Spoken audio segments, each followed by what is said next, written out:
Hi hello అందరికీ ఈరోజు మేము ఎక్కడికి వెళ్తున్నామని చూస్తున్నారా? ఈరోజు మా వీక్లీ మార్కెట్ అనమాట. ఎవ్రీ థర్స్డే రోజు జరుగుతుంది మా ఏరియాలో. నేను అందుకనే కూరగాయలు తీసుకుందాం అనేసి బయటికి వెళ్ళాము. నేనైతే వచ్చిన ప్రతిసారి ఏదైనా బ్యాంగిల్ ఆర్ లేకపోతే ఇయర్ రింగ్స్, మా బేబీకి క్లిప్స్ అయితే ఏదైనా ఒకటి తీసుకుంటాను. అండ్ ఇక్కడైతే వెజిటేబుల్స్, ఫ్రూట్స్ అన్నీ ఫ్రెష్గా ఉంటాయి. ఇప్పుడు కార్తీక మాసం కాబట్టి దీపం కుందలు, 365 ఒత్తులు అన్నీ ఉన్నాయి ఇక్కడ. ఒక వీక్కి సరిపడే అన్ని కూరగాయలు అయితే మేమైతే ఒకటేసారి తీసుకుంటాము, మళ్ళీ బయటికి వెళ్ళాల్సిన అవసరం లేకుండా. ఎందుకంటే ఇక్కడనే ఫ్రెష్గా దొరుకుతాయి కదా, అందుకోసమనే.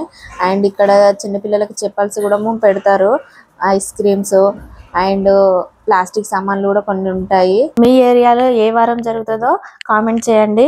ఈ వీడియో నచ్చితే ప్లీజ్ లైక్, షేర్ చేయండి. సబ్స్క్రైబ్ చేయడం మర్చిపోతున్నారు అందరూ. ప్లీజ్ సబ్స్క్రైబ్ చేసుకోండి మన ఛానల్ని. కొంచెం ఎంకరేజ్మెంట్ ఉంటే బాగుంటుందని నేను కోరుకుంటున్నాను.